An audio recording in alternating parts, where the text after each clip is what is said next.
તો સુરેન્દ્રનગરમાં પણ સંસ્કૃત સપ્તાહની ઉજવણી થઈ રહી છે। તે અંતર્ગત શિક્ષણ વિભાગ અને ગુજરાત રાજ્ય સંસ્કૃત બોર્ડ દ્વારા સંસ્કૃત ગૌરવ યાત્રાનું આયોજન કરવામાં આવ્યું હતું। જિલ્લા કલેક્ટર GH સોલંકીની ઉપસ્થિતિમાં વૈદિક મંત્રોચ્ચાર સાથે અલ્ટ્રાવિઝન શાળાથી યાત્રાનો પ્રારંભ કરાવવામાં આવ્યો હતો।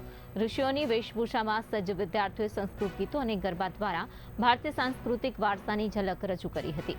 યાત્રામાં અધિકારીઓ, સંતો, મહંતો, શિક્ષકો અને મોટી સંખ્યામાં વિદ્યાર્થીઓ ઉત્સાહભેર જોડાયા હતા।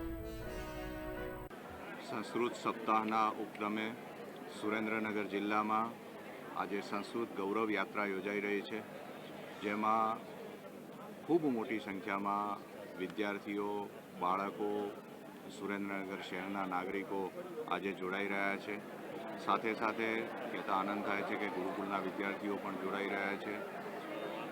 ગુજરાતની રાજ્ય સરકાર દ્વારા અને ગુજરાત રાજ્ય સંસ્કૃત બોર્ડના ઉપક્રમે આપણે શ્રાવણી પૂર્ણિમાના દિવસને સંસ્કૃત દિવસ તરીકે ઉજવીએ છીએ અને એના આગળના 3 દિવસ અને પાછળના 3 દિવસ એમ સંસ્કૃત સપ્તાહ આપણે ઉજવીએ છીએ। ત્યારે આજે આ સંસ્કૃત ગૌરવ યાત્રામાં સમગ્ર સુરેન્દ્રનગર શહેરના નાગરિકો, વડીલો, યુવાનો તેમજ વિદ્યાર્થી ભાઈ બહેનો ખૂબ ઉત્સાહથી જોડાયા છે, એનો મને ખૂબ આનંદ છે।